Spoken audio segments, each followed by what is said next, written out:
Hi, Scott. Yeah, I was watching your Sims, and I think you've gotten in the temple. You've found a skull. And you've got all kinds of fun things going on. You haven't turned it to a plant yet, so I'm looking forward to that.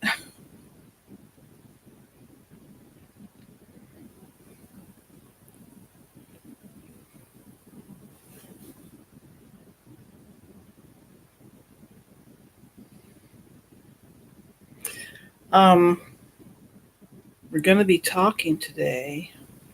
We talked about manifesting. Needs watering and sun every day. Did you manifest that turning into a plant? It's all that gardening you did. That's part of it. All that gardening.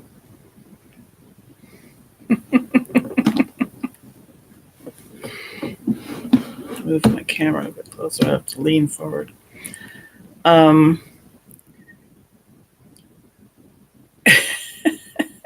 you said that, yeah. Apparently, that blessing from whatever the gods or whatever didn't last too long, I guess, or else that was part of it. The jungle blessed you with something special. Anyway, I thought I'd get on just a minute to wait for people to come on. Um, I thought it was fun.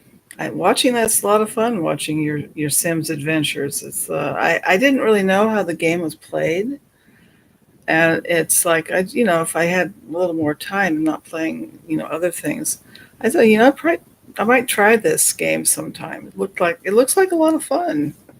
Kind of a microcosm of a strange life, which I can relate to.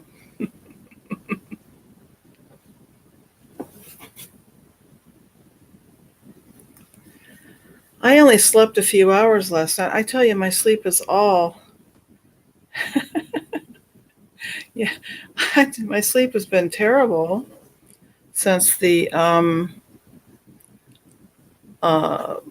the since like 4 or 5 days, and I slept a lot night before last, and last night I didn't need much sleep. Apparently, it'll probably catch up with me this evening. Yeah, I like killing dragons and evil dragon minions. It gives me purpose. I don't have enough purpose in my life.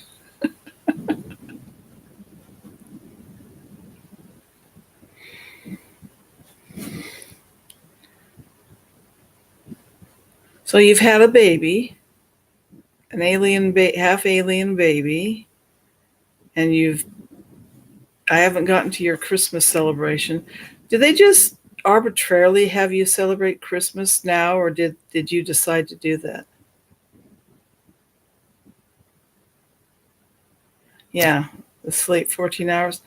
I stayed up like 30 some hours to try to fix my sleeping schedule. That didn't work because even though I did, I I slept a lot that one night, but the next night I got up after 4 hours and was awake, and I couldn't get back to sleep. It's like, why?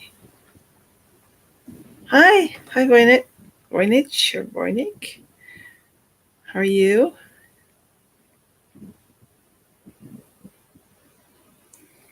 We were just talking about our messed up sleeping schedules and how we've all been having a horrible time.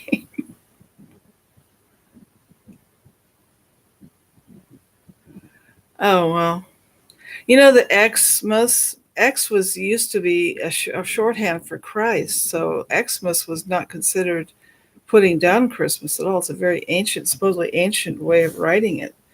And it's like going, I don't know if that's an ME or if it's just, I have no idea. No idea at all. Who knows?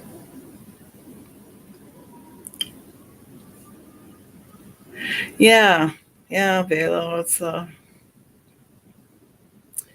You know, I do have to tell you,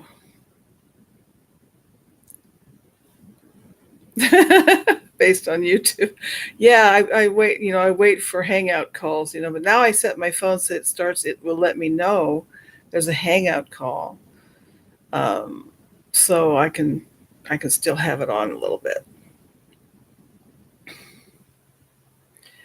And I had been talking about that email. Remember the email where it disappeared? Now I look there and I have the other emails from Monday, but the one I looked at is gone. And it's the one I wanted to take advantage of because it was an offer for some software for branding my video free for $50. I mean, it was free. It was normally $50 because this gentleman who was either owns a company or whatever liked my video. So he was offering this to me. And I go look at it. I read it. I talk to my friend that I'm talking to on Discord. And I checked the spam box. I checked the trash. I checked all my other accounts that also pull up Google, Gmail. I'm just a little freaked. It's just really, I'm just like going, and right after I read it, it was an hour after I read it, it was gone. Because I went back to read read it more in depth, and it was gone. And I hadn't done anything to the email. And I looked in the spam, I looked in the trash, I looked at undo, undo, the deletion, you can undo it from way back. And trust me, I looked everywhere. I looked in all my other accounts that had the Gmail as part of it to see if it's like but the funny thing is that I have felt better physically since that disappeared. So I'm thinking it might be a shift, that we had a shift over the weekend. And because normally I've never had this happen to me, ever. Even with Gmail or any emails, never had something disappear an hour later. And since I had read it, it should have been sealed into my inbox. I wouldn't think they'd be able to retrieve it. Sometimes you have the option after so long to retrieve an email you sent. But it's usually, seconds, not minutes. It's usually 5 seconds. You can retrieve it if you have email regret, I guess is the word.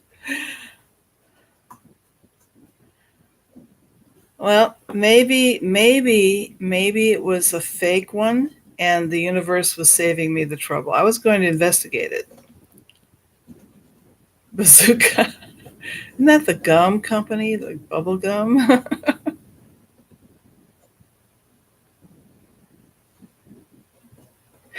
Yeah, patterns. We see lots of patterns. Yes, we do.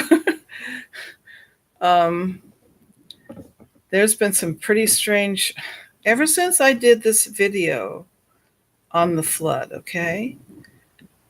Things have been a little strange. Oh, I know. I'm not gullible. I went back to investigate it, the email. I wasn't going to think, oh, this sounds nice. I wonder if it's real. So I was going to investigate it. So, I would investigate it thoroughly. I don't jump in and just accept stuff. I wasn't born yesterday, dudes.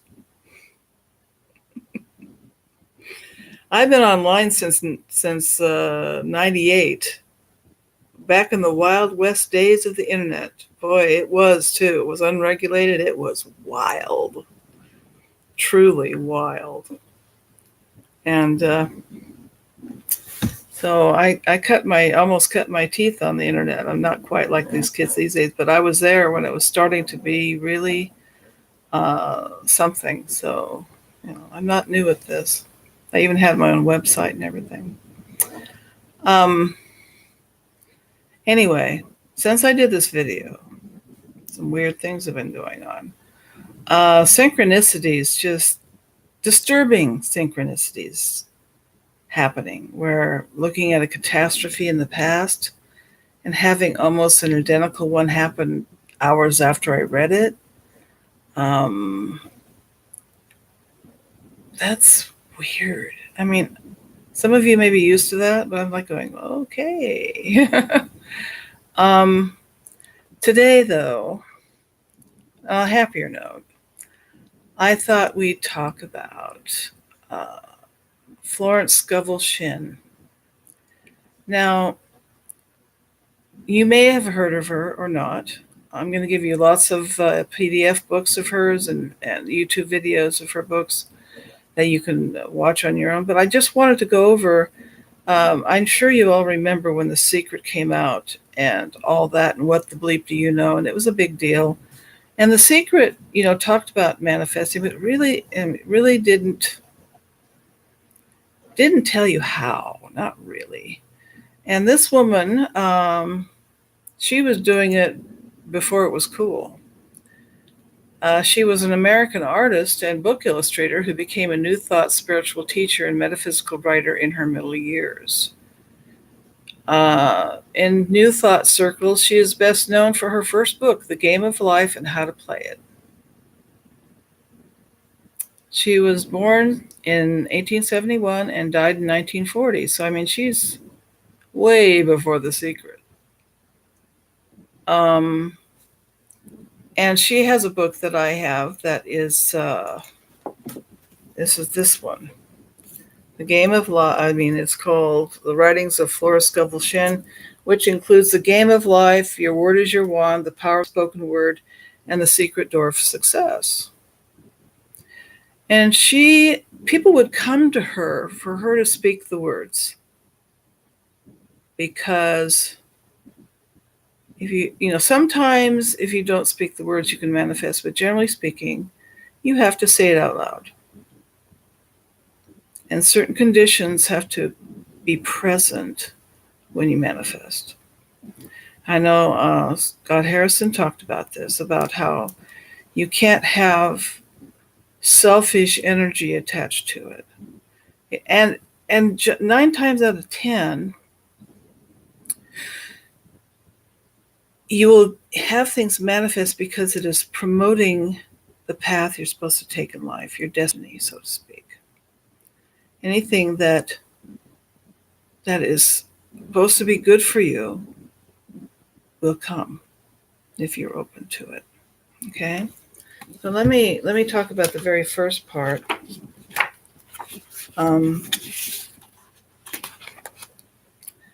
She talks about, like, most people consider life a battle.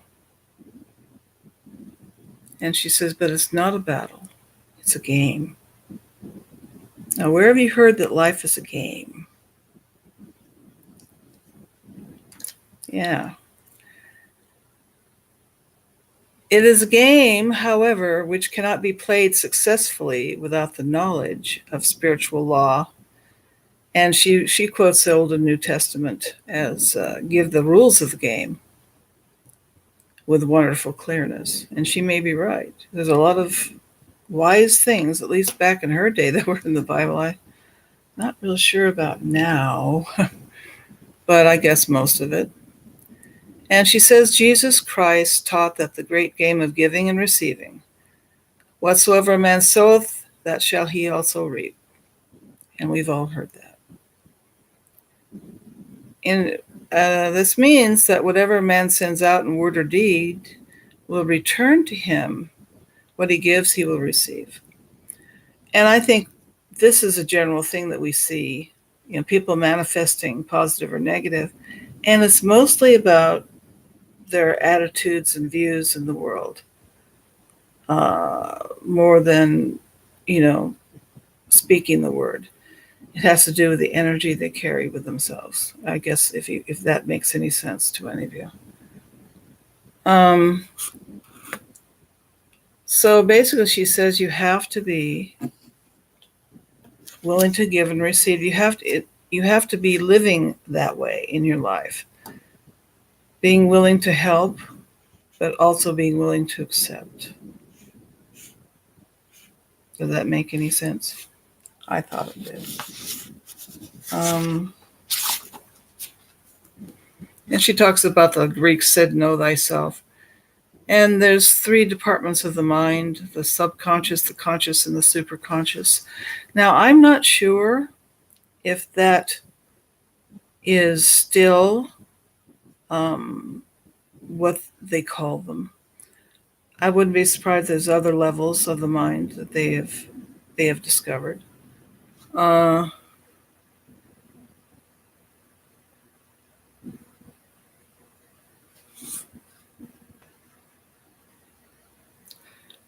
she basically says the superconscious is the mind of is the mind superconscious mind, if I could talk, is the God mind within each man. It is the peace of God that within us, the power that's within us, the intelligence that is within everyone.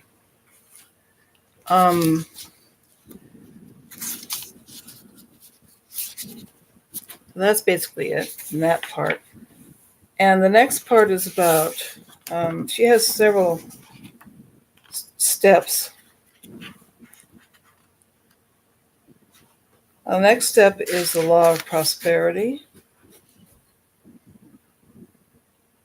And she says, Isaiah, which is in the Bible, says, "My word shall not return unto me void, but shall accomplish that whereunto it is sent." Another thing. And she would advise people that God had infinite supply to bless people with, and that you had to ask in perfect faith, with clarity of heart and mind, is my guess too, and that you have to believe that it's possible to come to you. You really do have to have that faith. Faith is an incredibly strong power. It doesn't have to be a faith in a particular religion, but a faith that things will go well for you. The next one is the power of the word. You'll hear people that say, "I always lose my phone," or "I always this," and "I always that." And it becomes a manifested sort of thing because that's what they keep on saying. "I'll never be any good. I can never do that. Hi, Carla. I'm a failure." I mean, all these things are self-fulfilling prophecies. Lone Eagle lost his phone. Oh, poor baby. Hope he finds it. Probably left it at the gym. Like it says, a horseshoe in rabbit's foot contains no power but the belief we put in it.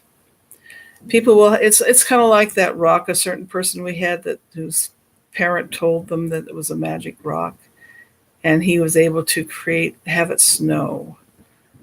Was it the rock that made it snow, or the belief? I'd more likely say the belief did. It wasn't the rock.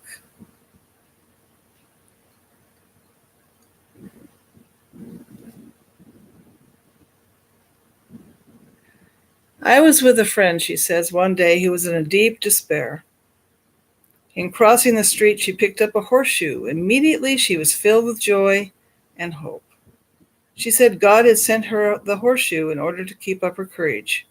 It was indeed, at that moment, about the only thing that could have registered in her consciousness. Her hope became faith, and she ultimately made a wonderful demonstration.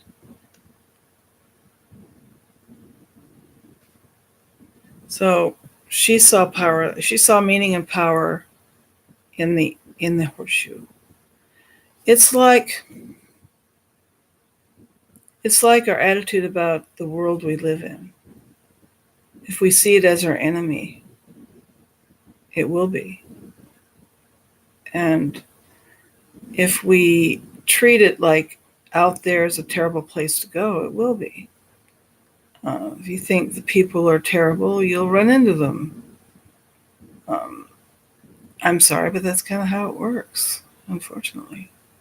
Sometimes, let me tell you something. Sometimes something will happen to jar you enough to break you out of that thought loop. I don't know whether to tell you this experience I had. You might think I'm nuts. Oh, I'm a little nuts anyway.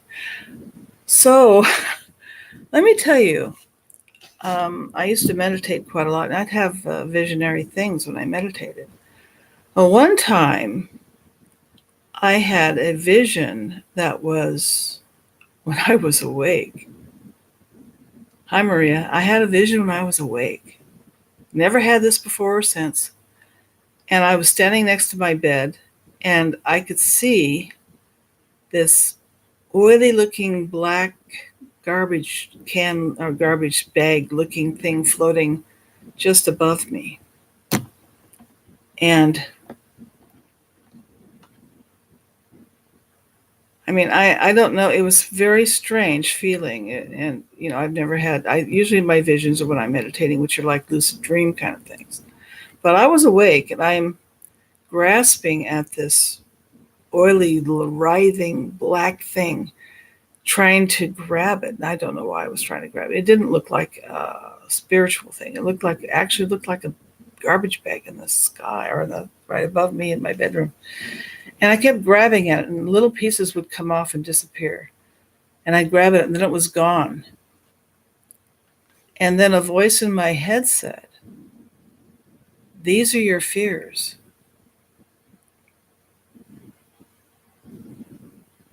What do you think that meant? My fears were imagined. They weren't real. They were created by me. It was a remarkable and weird experience. And then I was suddenly so exhausted, I fell onto my bed and slept for a while. I mean, I was like, it just drained me. I mean, that's weird. You have to admit that's weird. But it was first and only time. It was like spirit side just had it with me and my negativity that just said, no, no, no, this can't go on. We've got to get through to her. Believe me, if you don't catch on, something will get through to you. It really will. And it was the gentlest way they could have done it, really. I mean, there are worse ways they could teach you a lesson. But when you come to the earth, I believe that, whatever this is the place we learn and grow, right? We explore and we grow intellectually and spiritually, and we learn how to get along with other people that are imperfect. The next part of this book is the law of non-resistance. Now, I thought this was interesting. And she says, nothing on earth can resist an absolutely non-resistant person. The Chinese say that water is the most powerful element because it is perfectly non-resistant. It can wear away a rock and sweep all before it.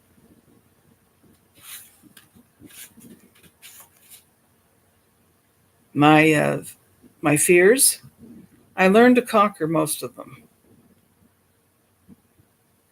It's always a process, but I would never be here if I hadn't. I wouldn't see what I see if I hadn't. Fear is the greatest thing to blind you from your intuitive self and the spiritual things. Fear will dampen and destroy any insights that you could get, because things that communicate you through spirit, intellectual things or empathic things, if you're fearful, you're not going to get that information very easily. Jesus Christ said, resist not evil. He knew the reality that there is no evil, therefore nothing to resist. Evil has come of man's vain imaginations. This is her opinion, of course. Or belief in two powers, good and evil. There is an old legend, she said, that Adam and Eve ate of the Maya, the tree of illusion, and saw two powers instead of one power, God.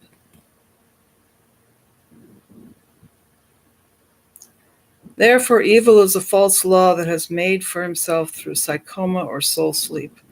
Soul sleep means that man's soul has been hypnotized by the race belief of sin, sickness, and death, etc., which is carnal or mortal thought.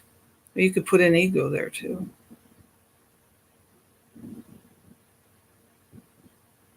Pride. Pride really pushes people away from you and pushes away any insight and discovery of any depth. Because usually if you're proud, you think you know more than other people. And each time we have a shift, I find out how little I know, believe me. Here's one that she says, I heard a metaphysician once say, if you do not run your subconscious mind yourself, someone else will run it for you. Because someone had said, why does a little child attract illness when it's too young even to know what it means? And her answer was, I answer that children are sensitive and receptive to the thoughts of others about them, often outpicture the fears of their parents.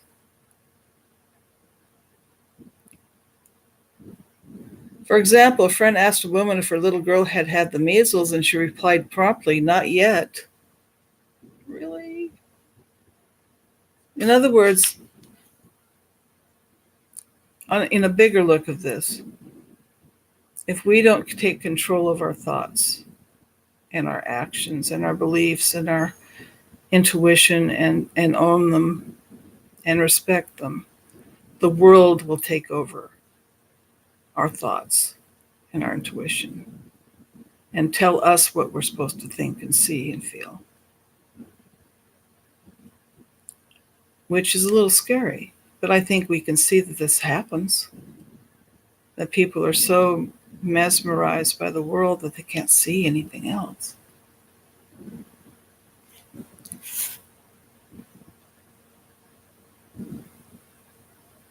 Another metaphysician once gave her a wonderful recipe for taking every trick in the game of life. It is the acme of non-resistance. He gave it in this way. At one time in my life, I baptized children, and of course, they had many names. Now, I no longer baptize children, but I baptize events. But I give every event the same name. If I have a failure, I baptize it success, in the name of the Father, etc., etc. That's kind of different. You may not agree with everything she talks about, but it's real food for thought. And like I said, she was so successful at speaking the word to bring manifestation to people, to help them with money problems, marriage problems, things like that. Now, here's one thing that I do believe very strongly in, is the law of karma and the law of forgiveness. I honestly believe that if you carry enmity toward anyone in your heart, it might be difficult to manifest things for your benefit, because it is a negative thing, and you really have to clear that out. Clear the negative emotions, fear, anger, hatred, resentment. It doesn't mean you can't manifest things, but you might not manifest it as well as you'd like, or it might be manifesting something you don't like. So minding our own thoughts in our conscious mind is a big part of it, and our attitudes about the world we live in. It took me a year, at least, to come to terms with the Mandela effect and the changes in my life, knowing that nobody I talked to would believe me. And it's like, well, then I found people here that believed me, which was nice. And, but it did take me time to kind of wrap my head around it and not to see it as a perpetually negative, unpleasant experience. Because if there's something that happens that you can't do anything about, it's probably best to flow like water instead of trying to be hard and unyielding, because it's not going to get you anywhere. Just frustration and anger, resentment. If you resist, resistance, according to Buddha, resistance is the keystone of unhappiness. Resistance to what is the thing that causes suffering. So if you can find a way to come to peace with your life as it is now, it will get better. And I know that sounds counterintuitive, but it's true. Your life will get better because your energies will be better and you'll attract better things to you.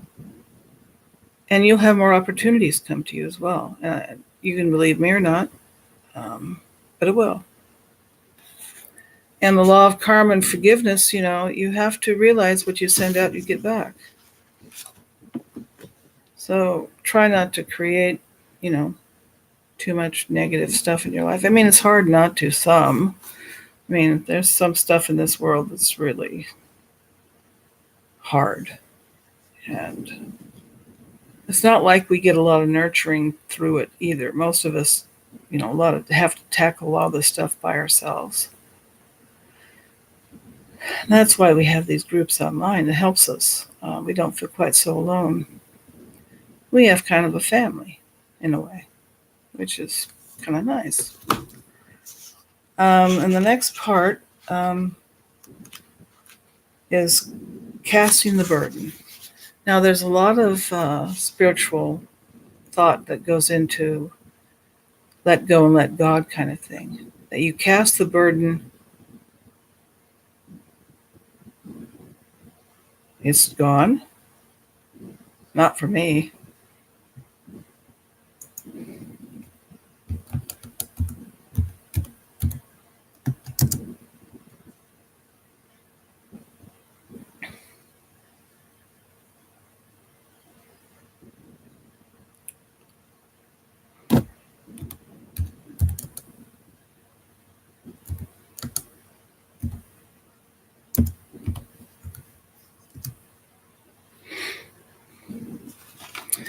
Well, anyway, I don't know what's going on with you, Scott.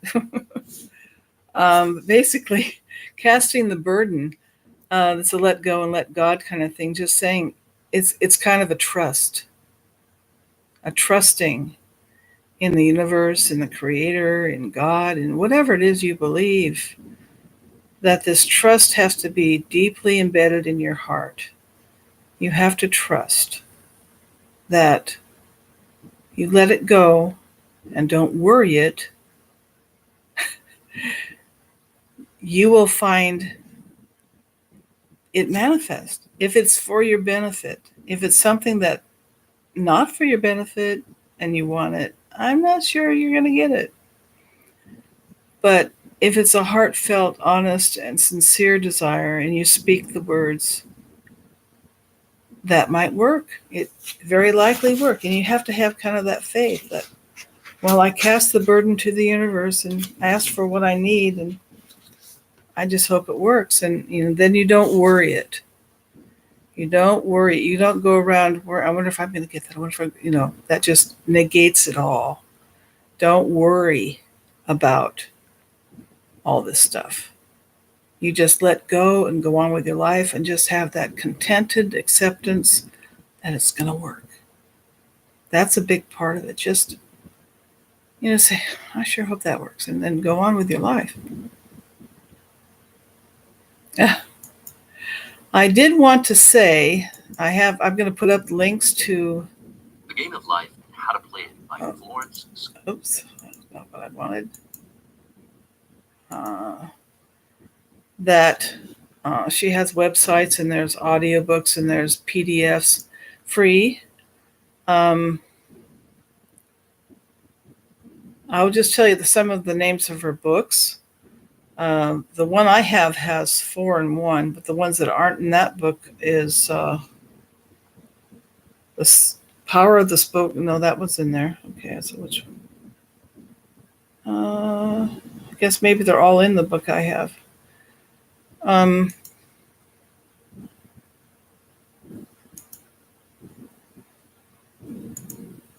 But I'll just tell you some of the affirmations that she used, that she wrote.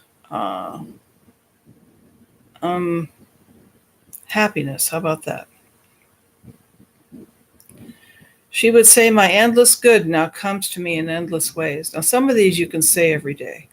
And sometimes I used to light an incense in the morning and have affirmation cards and do them.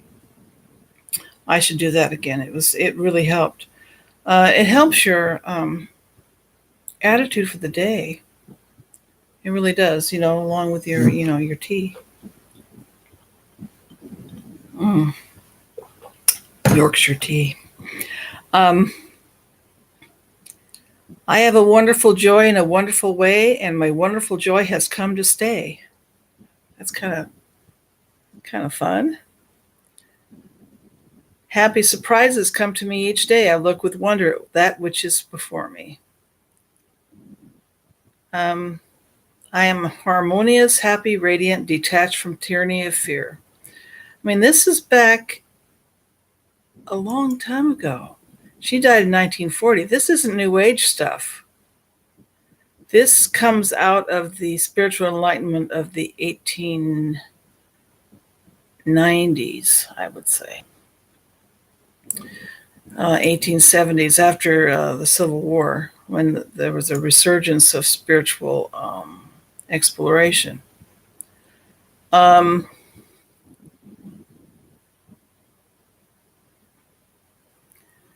There's one here. Okay, success. Path to prosperity. Oh, that's not the one I want. Oh, you can ask. Why don't you ask me what kind of affirmation you'd like to hear? And I'll tell you one from her, because she has it on health, happiness, guidance, forgiveness, love, prosperity, wisdom, health, divine plan.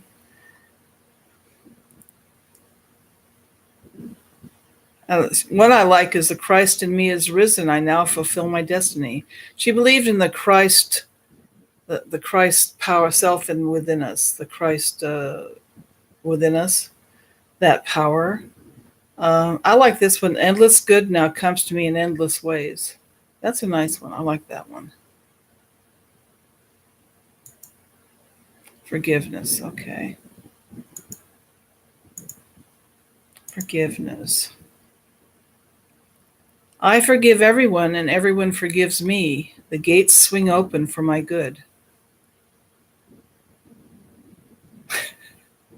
I like this one. You heard the expression, what happens in Vegas stays in Vegas. What didn't happen in the kingdom never happened here, anywhere. I like that one. Though my mistakes be as scarlet, I should be washed whiter than snow. I call on the law of forgiveness. I am free from mistakes and the consequences of mistakes. I am under grace and not karmic law. And there's probably more if you go to her books. I thought that was stays in the kingdom. What didn't happen in the kingdom didn't happen anywhere. Okay. If you think of life as being a school of sorts, forgiving each other it doesn't mean we have to hobnob with those people that have wronged us. It just means we let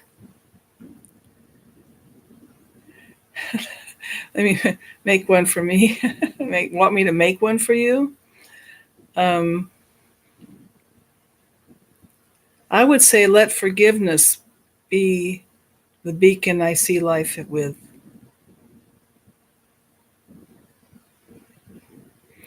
Because when you forgive people, you let them go, and their karma and their drama will no longer be part of your spiritual journey.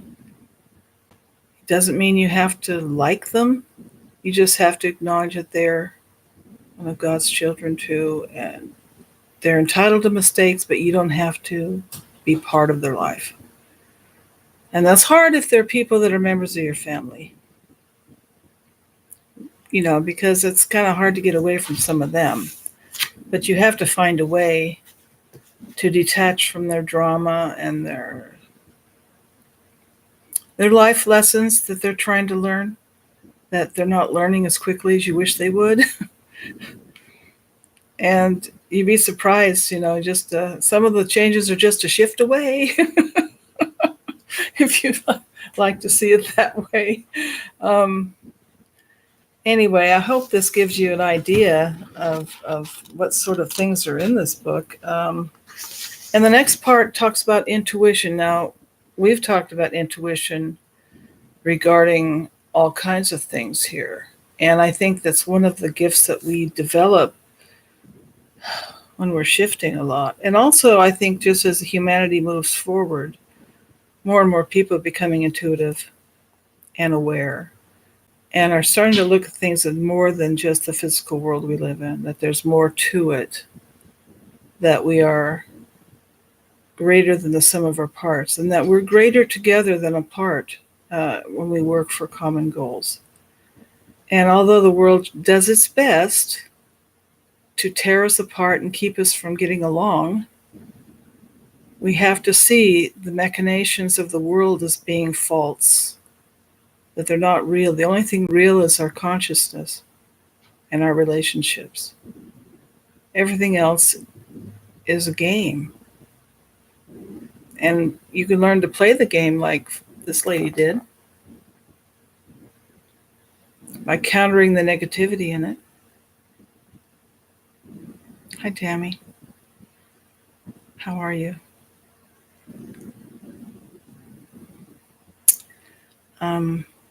But I mean, it's part, we're not going to be perfect, okay?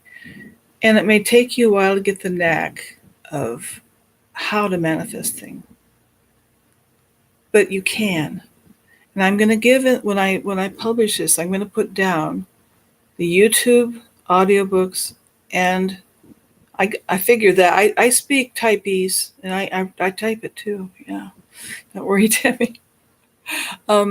And I have some free PDFs also, because they're such old books that they're, basically, you can buy them on Amazon, but, I'll give you the free link so you don't have to buy them.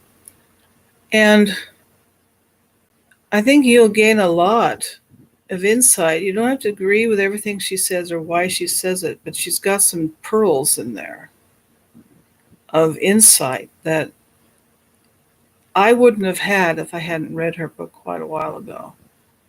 My Reiki master teacher, she's reading a book by her right now.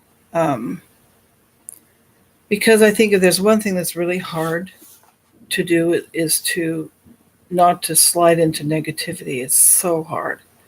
We all do it. Nobody's perfect. And when you think about the difficulties we have in relating to some of the things in the world around us, the manipulations of governments and money, and how money's all going to the 1%, and how it's all designed to basically enslave us all from freedom. And it's awfully hard to stay positive, because I notice that some of the best people have the worst experiences. And I'd like to see us as a group of friends and associates, to work on trying to be as consistent as we can and think positive things, because I think we can change reality, maybe future ones. And I don't have a real good, handle on it, but I think from what I've experienced these last few weeks, I'd say definitely very strange things. I'm so glad to hear that, Maria. Although it's not an easy road to be woken up. It's a little tough sometimes, but she has you to help her, right? So she'll be okay. But yeah, it's not, when people think you're, weird and strange or nuts, and God, they probably think I'm senile, I don't think I am somehow. I just don't. But yeah, I mean, we're going through hard times, hard things, and we see things that, like, I saw that flood, and I'm just going, how could I have missed that? Um, yeah, there's a lot of deceit, manipulations, machinations, and like this lady said, like Florence said, if you don't control your mind, your subconscious, conscious, and whatever mind, they will. They'll manipulate you, and it's not that they have the power to; it's that we let them. I mean, the responsibility lies right on our laps. I'm sorry, but it does. You can't be the victim here. You have to say, "Well, I haven't been doing that right. Now let me try again." Pick yourself up and say, "I'm going to try some more to be positive." And we can't let the world dictate how we think and feel and live our lives.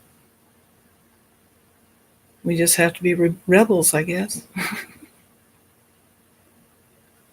Yeah, it's a spiritual attack. It's really, I think it's very much a spiritual attack, ultimately, and that you have to become strong in your intuitive mind, in your spirit, in your consciousness. You have to learn to find a way, whichever way it works for you, to become stronger spiritually, so you're not vulnerable.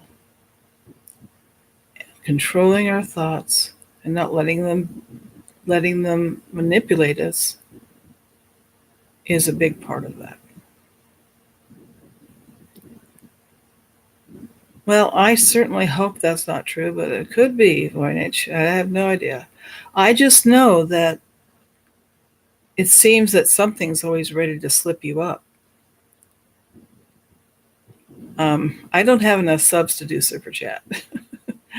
um, if I did anything, I'd have a Patreon, because if you do Super Chat, a lot of that goes to YouTube. The person doesn't get much of it.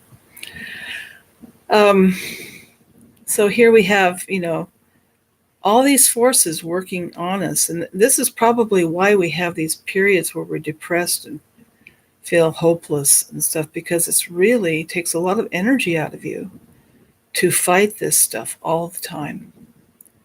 So the only solution is to do your best to strengthen yourself a little at a time in the spiritual, psychological, emotional sense.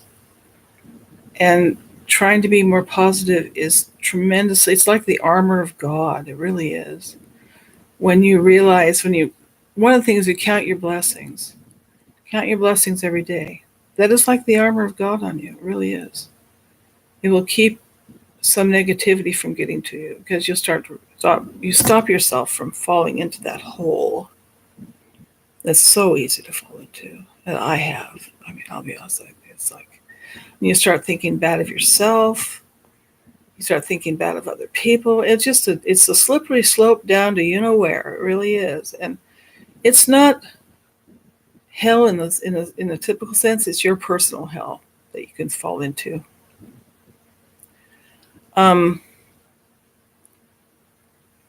We are strong,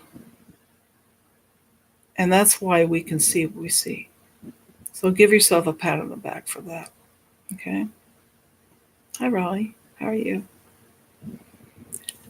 Because it's easy to put ourselves down. I don't want to hear you put yourself down, because if you weren't important, you wouldn't be here. You wouldn't be on this planet.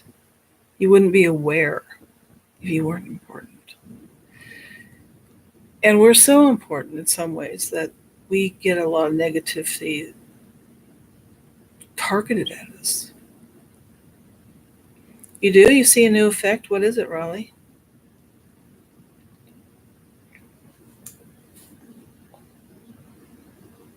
We've been talking about Florence Scovel Shinn. I'm going to read her book over again because it's so interesting. Now, I knew about this lady, but I didn't know about Dolores Cannon. How could I miss that? I mean, I'm into this. How would I miss that woman? I know she's an ME for me. So what's your new effect, Raleigh? Come on, spit it out, boy. That's more tea.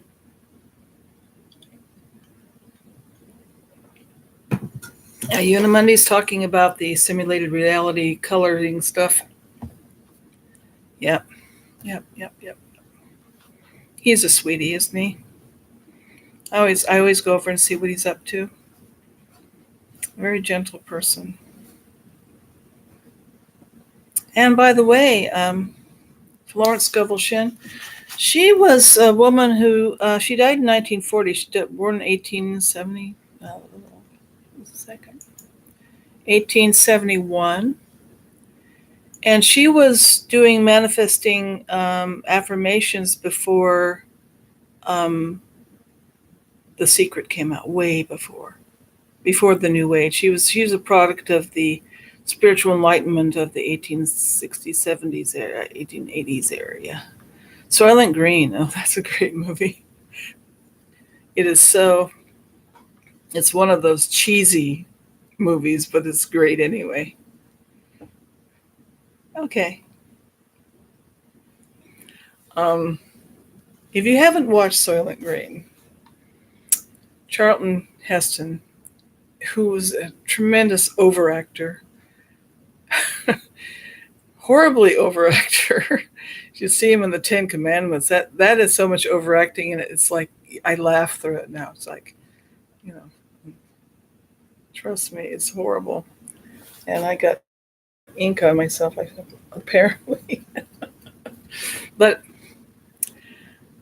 yeah, finding Emmys in movies is pretty easy nowadays if you know the movie really well, because a lot of these Emmys are just a whim of a choice that happened, and it could have gone one way or another, and that's why they happen so much in music lyrics and movies, because it's such a creative endeavor, you know. Yeah, I think Charlton Heston is cheesy in every timeline, personally. Um, but it's just horrible in the Ten Commandments. Such Moses, Moses, like, oh God. Oh, one thing in the Ten Commandments is that the father of the character that Yul Brynner plays wears the Egyptian headdress with the cobra and the condor or the vulture on it, and that never happened before. That was not in the original movie. It just had the serpent, the cobra. Never had the um, the vulture. And I'll take a screenshot of that. That's an ME. I don't know if anyone else has found it, but I did. I found it. It's like, no way. And the dialogue changed that Yul Brynner says. It's done right in the first part of the movie. He repeats it again, but he repeats it wrong, does it differently the second time. And in the movie, he did it the same both times, which makes sense. Alliteration, wise, that you repeat the same line. It has more impact, again, when it's repeated the same way in a movie like that.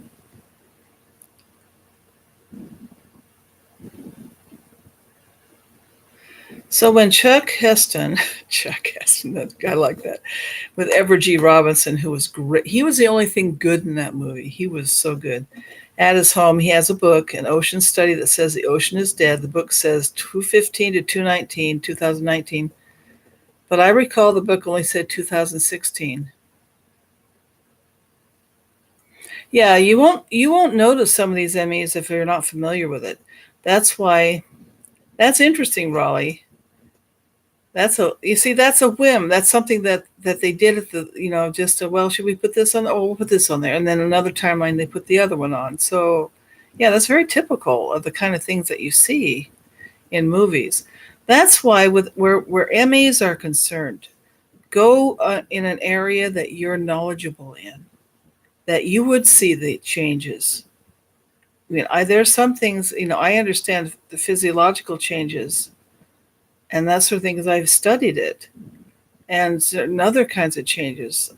But there's some that I wouldn't have a clue um, about them. And also, if you can't remember anything, just watch for changes from one timeline to another.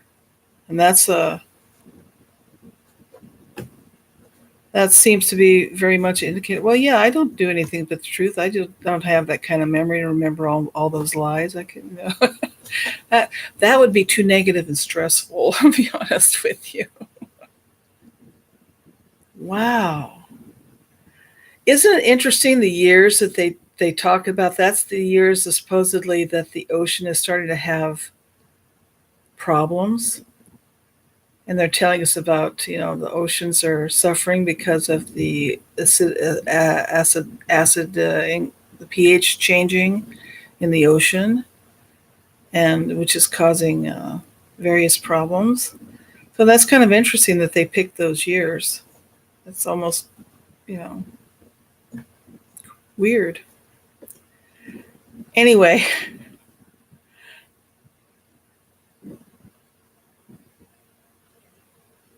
yeah, it is twice as fart. I know you mean twice as fast, but I like that expression. Time is twice as fart. I like that one. That's almost like how I feel about it too. Um, they call that a Freudian slip with your typing. Um, yeah, time just. I mean, it's like it's. I can't explain it. I can't explain it.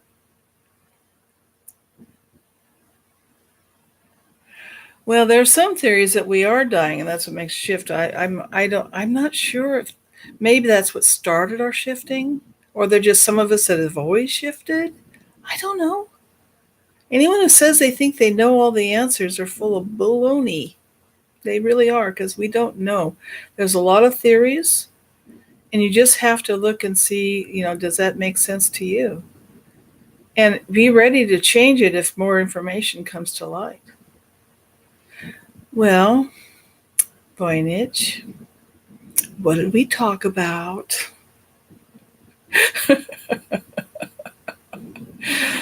Try to be more positive. I know it's hard. I know it's hard because this life is so hard. But even if it's just for a minute, just try to think of something positive once in a while.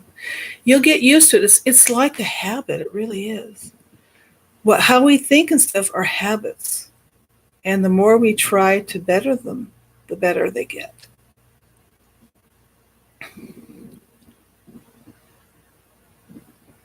Hi, Crosshatch. Silversmithing. How interesting. Yeah, I know the lies are too much. I know it is. But if you just realize that there are people that are here to help support you and understand that all this going. But I went through a year of that feeling, so don't give up hope. So, and I proclaim that Voynich will become more positive this week. I speak the words. Now you got to do it. Okay? You don't want me to be a failure at that, do you? Can I guilt you into that?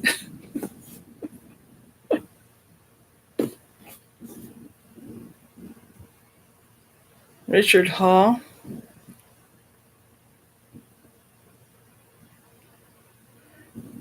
Yeah, I look at other pages. I look at other people. Sometimes they're not ME people. They're just talking about things they've noticed, and they don't realize that that's what it is. So, right now I found two wonderful music artists that give away free music, and I'm working on an intro. Well, good. I know I'm glad, Voynich, that you're not a pessimist. But hi, Data. But it is hard, because this world just batters you. It just batters you, and you just have to be like water. You're going to erode the negative naysayers away.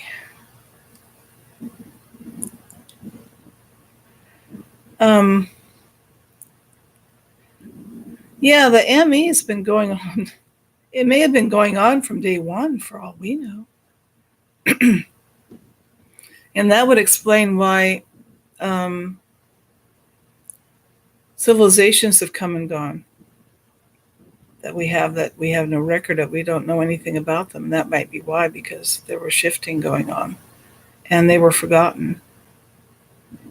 And it does boggle the mind. And it becomes, once you kind of come to terms with it, it becomes fascinating instead of frustrating. Although sometimes there are some things that still blow me away, like my email just disappearing. But I mean, I just figure you have to just say, accept, okay, there's a reason. Just like the reason why you couldn't find something before you left your house and you thereby avoided an accident. Sometimes things are for your benefit you don't not aware of. And you have to just be grateful and move along in life with trust. Yeah, because it's hard. It's really hard to do that sometimes. And you'll find, though, if you do like an affirmation card or something, just figure out what works for you. If you have your cup of tea, coffee, or whatever it is you drink, and take a break, try not to look at negative things, read negative things when you're taking a break. Try to find something that makes you laugh. Always try to find something that makes you laugh every day. That makes a big difference. There's a power in joy and laughter. There really is. And I would like to see the movie. There are probably more effects. I know people that are really, really aware of effects can see effects everywhere. It gets to be ridiculous. And I'm starting to see them more and more. You kind of train your brain. You train your observational skills. And but if everyone tries to be a little more positive, and I will put up the links to the free stuff by this woman, so you could read a PDF or listen to YouTube audio of her book, and you could do that while you're driving or something on your phone. And it might give you may not agree with everything. I don't agree with everything I read, but I take out the kernels of wisdom that I relate to. Um, it is frustrating when you can't find residual, but you have to realize too that if you're seeing changes, that's all that matters. It doesn't matter that you don't even have to prove it. If you see changes, just say something, like you did. Like the vulture on the headdress and the guy in the Ten Commandments. I'm going to put that picture up. I may have actually saved that picture on my other computer. Because we live in a very interesting world, and there's people at me that still think the world is changing when it's really us. We're moving. Well, this changed. I said, well, no, we're just saying that in this world, the story's different. The paradoxes will occur where you say, well, that's happened, but how come it didn't affect this? And then the next timeline, it'll affect what you thought it would affect in the first place.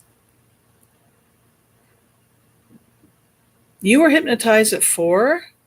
I have one of my live streams talks about past lives, and about my experience. I got regressed. Wow. You were knowledgeable. Children will know things. Yeah, they will, because they haven't completely closed the door on the life they left just recently. Wow. Yeah, when you see an effect and you haven't seen one for a long time, it can really whammy your brain. It's like I just kept looking for that email. It wasn't the fact that I needed to have that software. It was the fact that it disappeared with no residual evidence that it was there ever. And it's like, I asked the gal, I said, did I talk to you about this email? She says, yeah. So I know I'm not, imagining it. And I mean, it'll keep you awake. It will keep you up, because you're just like, even though you're aware of the ME and you've seen stuff, every time you see a new one, it does blow your mind just a little bit. It really does. And remember that all this synchronicity and deja vu and manifesting is all connected.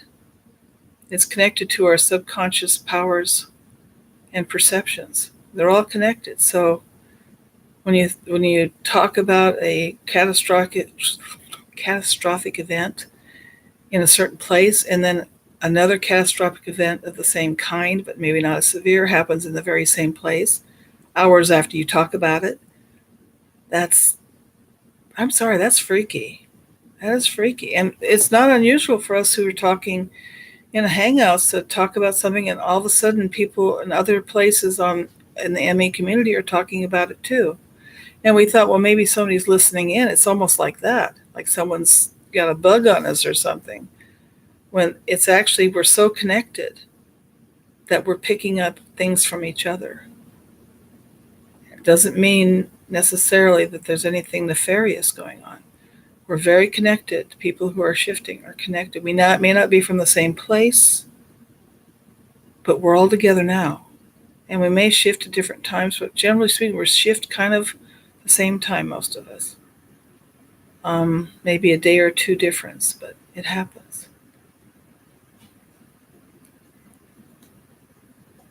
Yeah, Mundi doesn't get the recognition he should get, and I'm not sure why. Because what he's doing is very unique, and I always stop in to see what he's done. It's like there was one of the Parliament where people's clothes were changing color, or there'd be all this yellow in there, or there'd be all this red shirts in there, and it's like, and it would be odd. So I mean, there's something going on there, something going on. And if we live in a simulation, I play my Guild Wars 2. It's very realistic, and you think if a greater intellect could make a reality for our consciousness to participate in and make it real to the point where we have a physicality experience. You take care. Yeah, it's like, oh, look at this. I think the people that are really seeing and reporting effects don't get near the recognition, because they don't have all this pizzazz and wild, and I might put on bunny ears once in a while, or something silly, but I'm not a performer. I'm not a radio person. I'm just trying to tell the truth the way I see it, and hopefully it helps somebody. It educates people. This is an educational channel. Um, I can only show you what I've seen and what I think, and you do the rest. You do your own thing, your own thinking, your own exploring, your own discovering, and share it. Own it. Because you should be recognized for being aware.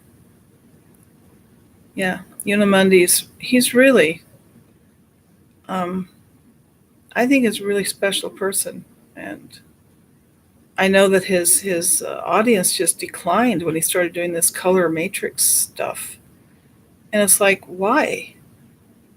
You know, um, and that's a shame, because I think he's got something real going on there. So I mentioned that in the video I made that there was some um, coloring stuff going on with the old video. And, I thought, well, maybe that was just the age of it, but it seems to be even newer stuff it goes on. And what really amazes me is that you'll have movies done back in the day, and that newer stuff is really poorly done. Yeah, it's not like I said. The color thing isn't very interesting to a lot of people. But I do watch some of his stuff. Some of the stuff I'm not sure. I can't see what he sees. But some of it, like the wedding of William and Kate, that was bizarre. And the Parliament stuff. It's like the clothes were changing. From one scan across the room to the other, yeah, from red to yellow or blue to yellow. It's like, what the heck? I mean, if you don't think that's a simulation for seeing that, I don't know what to say. I mean, that's pretty strange. Yeah, he might have some more luck if he branches out a little bit more in some other. I know he knows a lot of MEs though. Yeah, I think it is, and um, I think it is Raleigh that he's got something going on there that kind of uh, manifests the what's really going on to some extent, and you really want and do it with a pure water flowing heart. I guess is the best way to think of it. Color shift to change up our own personal videos. I haven't done a whole lot, so I have a light that changes color back there, so that's not a Unimundi thing. I have it set. Let me see, where is it? I have it set with one of these, okay? But 9/11 is just insane. The story just gets more fantastical every time we shift. It's like, good grief. We're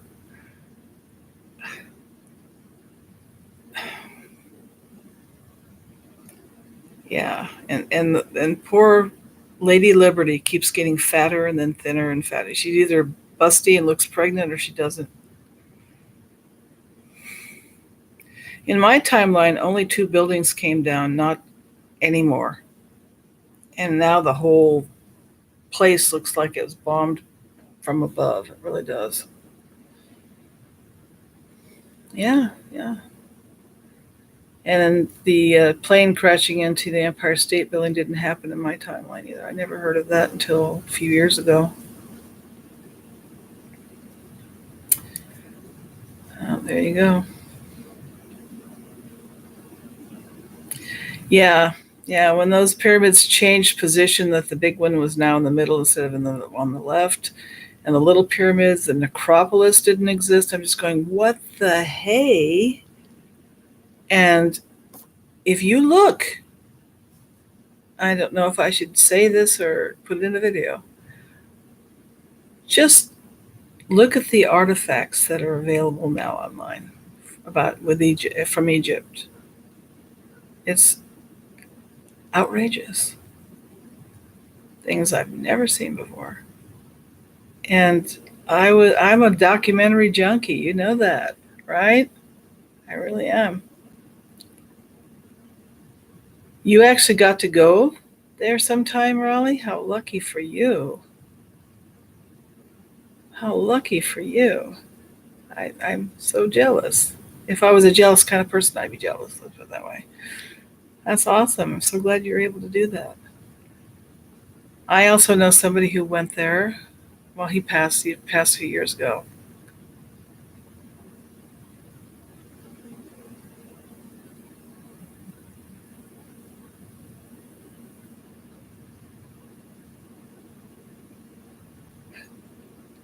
What? Oh, I like to do art too, Raleigh. I'm reasonably good at it. I'll have to get back into it. I could show some of my pictures sometime. Um,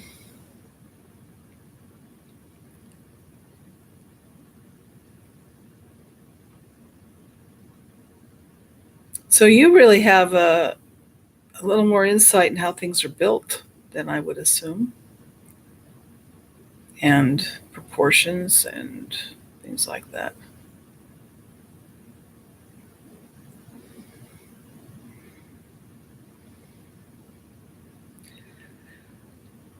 I also noticed in Egypt there are more pyramids, period, of all kinds. Step pyramids and things like this, and other pyramids that are in other places, some in obscure places. There's also a Stonehenge kind of place that was astrological, that's out in the middle of the desert somewhere. Um, we see a lot of new stuff in Egypt, and my airbrushing. My brother wanted me to learn airbrushing, but he died before he could. My dad wanted me to learn how to engrave gun stock. So some things just don't happen. Um, but yeah, it's like there are certain places that seem to show a lot of shifting changes.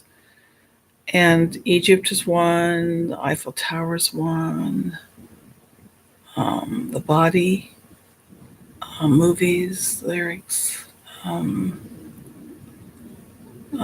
with me, it's my scar on my elbow, which is almost back the way it used to be. Instead of this big, huge, raised blue thing that was raised up this high, now it's like way down and it's all white and smooth now. And it's like that happened overnight. It's like, it's hard to explain that one. Well, I should get off in a few because I'm sure there's other streamers you'd like to see. I don't know who's streaming right now. Let me think. Well, Scott is doing his. Is he doing his live? No. Nobody right now. Okay.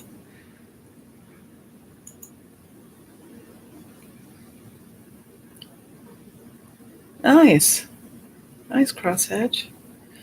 I think it's important to have some creative thing you do. I mean, this really helps you emotionally. Something with your hands or something that you enjoy. Find something you enjoy. This world's kind of um, stressful. So if you can find something you like to do, gardening or artwork or whatever, um, listening to music, whatever it is, try to find time to do something that helps calm you and give you some satisfaction and enjoyment. Because this world will beat you silly if you don't do something like that.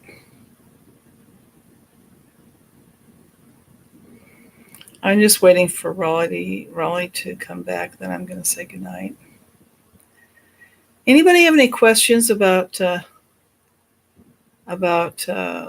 flood I did a video on? I have more information. I want to do a follow-up video on that with some more things that I research. Because there's going to be changes probably from the time I put it up to the time I do another one.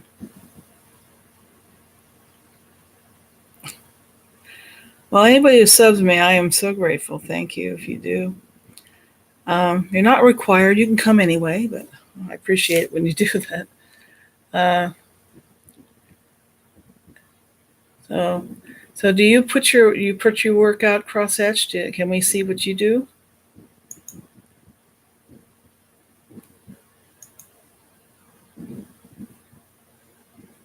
I'll sub to you if I haven't already. I don't know. I can't do it while I'm in this live chat thing.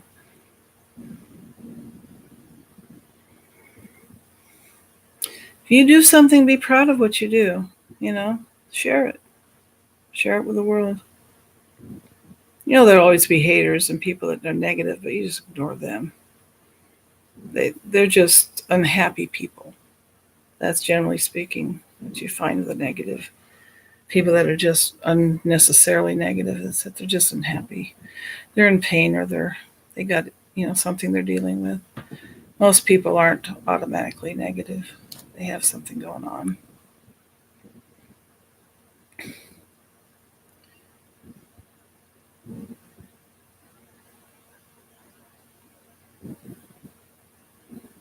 Yeah. You have that nagging feeling that there's something just not right. And finding other people to kind of remind you that you're not alone is Yeah, it helped me a lot. And there are a lot of channels out there that are really good for people that are new to this whole thing. Um, I don't want to go over residual, and some will just go over all of them and show you the residual and take your hand through it, and that's good. I'm glad they're there. That is not the way I am. I also like to do um, my writing, my stories, my poetry too, and I plan to put some of those to music in another um, part of my channel playlist. Well, I'm glad I'm doing better, Crosshatch, because I know it's hard. You alternate between despair, feeling crazy, feeling alone, um, frustrated that nobody wants to talk to you about it or listen to you. Yeah, I know how it is. Thank goodness for the Mandela affected people.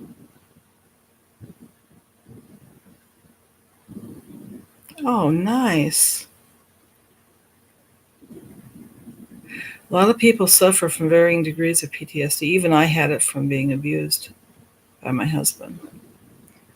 But I've recovered from most of it. But then he's on medication, he's doing better. But I still have, um, if I'm startled, I'll tremble, which I never used to. That's a totally new thing from the PTSD, and I haven't been able to shake that. If I'm really frightened by something, feel threatened, that will do that to me, and I can't control it. It's really annoying.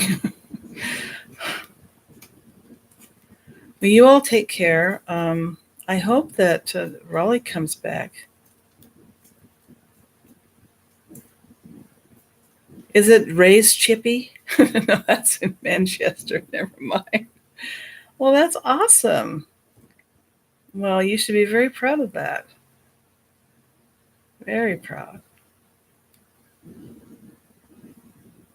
Yeah,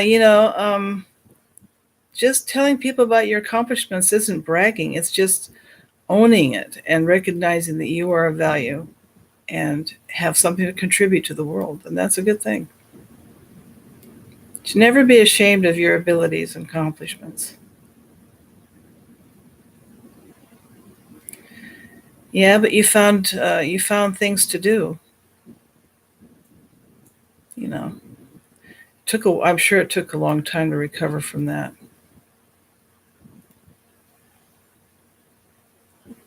It's got to be rough. It's just like so much of what we go through in life can be very, very damaging, and the secret is getting yourself out of that hole and trying again. Just trying again. Well, thank you everybody for coming in, and it's been a pleasure. And I hope that what we went over today will be helpful. And I will put the links in the description when I post this, so you can read or not read, up to you. And next week, I don't know what I'll be covering.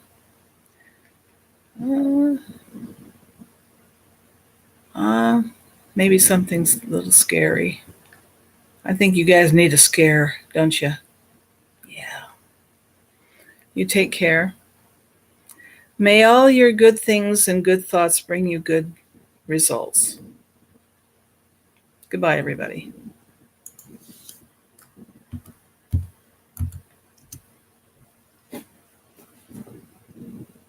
Yeah. PTSD. We can even talk about that a little bit next week, because a lot of people have it. Well, bless you all, and thank you so much. And Raleigh, come in next time and come earlier so we can hear more about what you're up to, okay? I want to hear what you're all up to. This isn't all about me. This is, I wouldn't have chat if I just wanted to talk to myself on the screen. You all take care. Bye bye.